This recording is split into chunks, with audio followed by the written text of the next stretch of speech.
priority, starting with the nation of Iran. My position is very simple.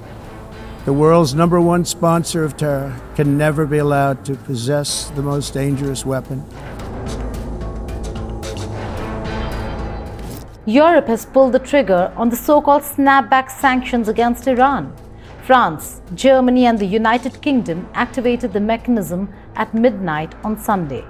That single move automatically reinstated long-dormant UN sanctions. Sanctions suspended for nearly a decade. UN sanctions targeting Iranian proliferation will be reimposed. And we support the reimposition of pre-2015 UN sanctions on Iran. The symbolism is impossible to miss. The landmark 2015 nuclear deal, Joint Comprehensive Plan of Action or the JCPOA, is finished. So what does this mean for the future of diplomacy, West Asia and the global order? Hello and welcome. You're watching Statecraft with me, Geeta Mohan.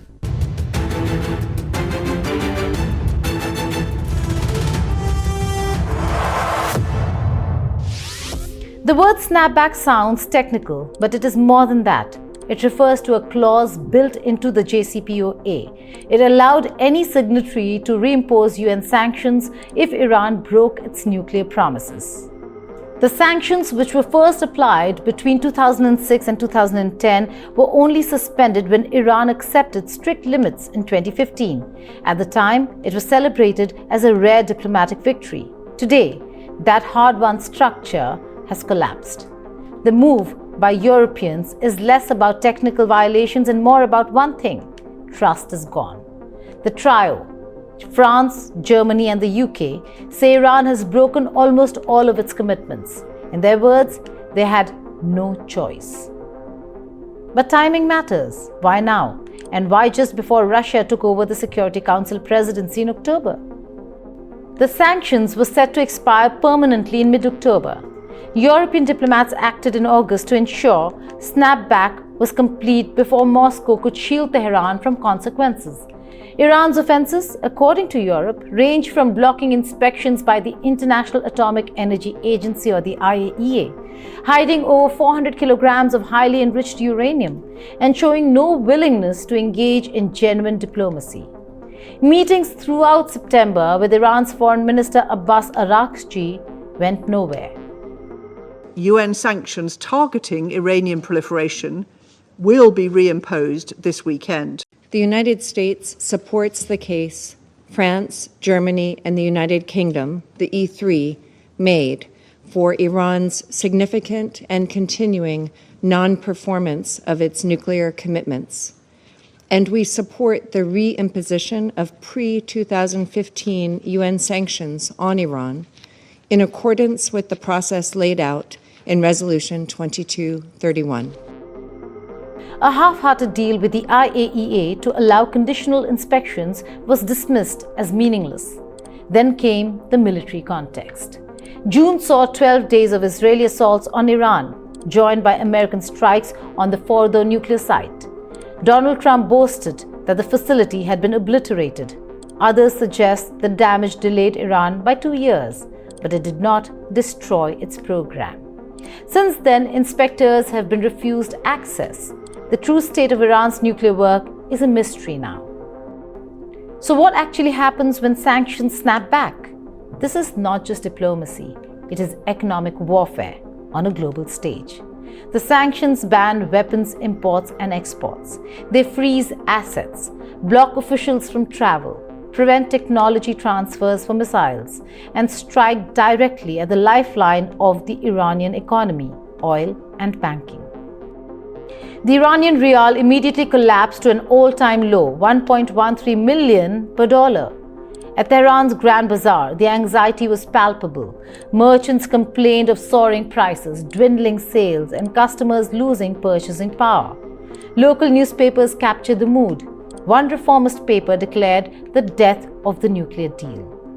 Economic dailies warned inflation is now over 40%, and authorities are cracking down and threatening to prosecute media for reporting on price rises.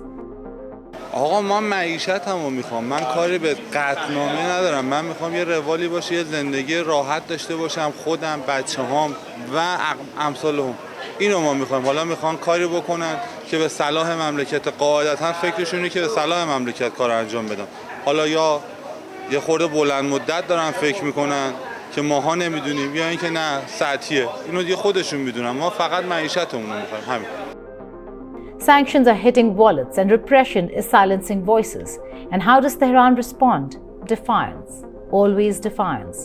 President Masoud Pezeshkian says they block the road, but thoughts and ideas will build the road. Symbolism aside, his government recalled ambassadors from Paris, Berlin, and London. Foreign Minister Arakchi went on the offensive. He called the snapback an abuse of process. He argued that UN resolutions underpinning the JCPOA had already expired in October. Legally irrelevant to Europe perhaps, but resonant with Iran's allies. The real question is whether Iran now walks away from the nuclear non-proliferation treaty altogether. Some officials warn it is on the table, ending oversight, speeding up enrichment, or even producing weapons-grade uranium if pressured further. Hardliners inside Iran almost welcomed the sanctions, calling nuclear deal a pure loss. Supreme Leader Ayatollah Ali Khamenei has shut the door firmly on any talks with the United States of America. ایران نیز خود را ملزم به رعایت این قطعنامه‌های غیرقانونی از جمله تعلیق غنیسازی نمی‌داند و معتقدیم همچنان امروز حق غنیسازی ما مورد تأیید قوانین بین المللی قرار دارد. But what about Russia and China, two permanent members of the Security Council who strongly oppose all this? Moscow is fuming. It insists the sanctions are null and void and accuses the West of manipulating global institutions. Days before snapback took effect, Russia and Iran signed a $25 billion deal to build nuclear reactors, sending an unmistakable message. Our Western colleagues who initiated the so-called snapback, the legitimacy of which we do not recognize, they keep saying that they are open for diplomatic solutions, although they forfeited a diplomatic solution already by initiating an illegal procedure, being serial violators of 2231, by reintroducing sanctions on the transition day of 2023 when some of them expired. You know that Russia and China offered to extend the time of the resolution 2231 to give diplomacy a chance, which they basically killed. We do not recognize the snapback as coming into force. China stays quieter, but its role is no less critical. It has long been Iran's vital oil customer, picking up cheap energy others will not touch. The key question now: will Moscow and Beijing openly defy sanctions or tread more carefully, keeping deals under the radar? For both powers, Iran represents more than nuclear politics. It is a central piece in their competition with the United States and with Europe. As pressure mounts, Tehran grows more dependent on them. Ironically, that may strengthen Iran in the long run. کشوری که در حقیقت منطقه رو به هم ریخته، تا حالا یه بار شورای امنیت اون رو تحریم نکرده، محکوم نکرده، برای اینکه یه آمریکایی اونجا وجود داره که برمی‌داره هر کسی میخواد حرف بزنه وتو میکنه، کل منطقه رو به هم زده.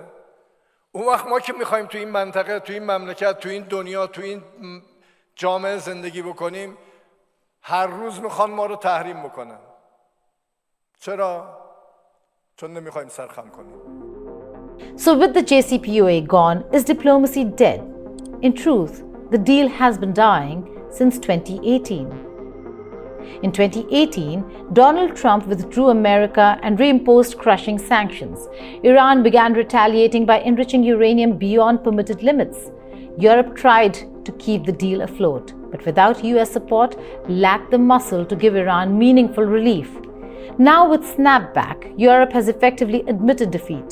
think tanks say the sanctions' economic impact is limited because US measures had already hit Iran harder.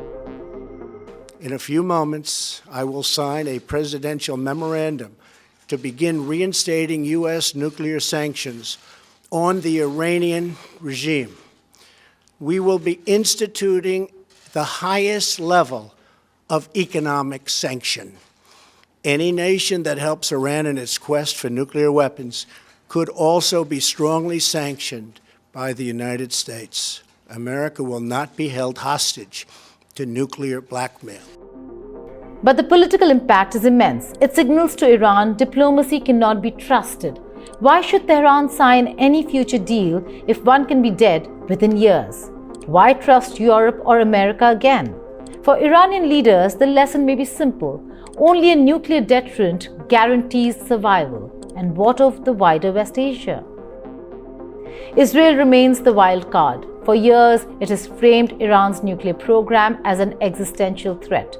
This summer's military strikes killed over 1,000 people and destroyed infrastructure worth billions. Critics now say sanctions may serve as a cover for Israel to strike again. Meanwhile, war in Gaza, regional instability, and fragile peace plan floated by Trump all intersect. Iran stands at the heart of a dangerous regional puzzle. Its isolation risks pushing it closer toward conflict, not compromise. And then there is the human angle. Yes, geopolitics dominates headlines, but daily life in Iran tells the real story. 40% inflation, scarcity of medicine, middle-class families sliding into poverty. The JCPOA once allowed a brief taste of hope. Now hope feels gone. Supporters argue sanctions could eventually change Iran's behavior.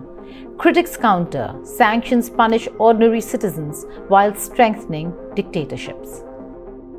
Tehran can now blame foreigners for every domestic crisis, tightening state control in the process. At the end of it all, one question remains: what comes next?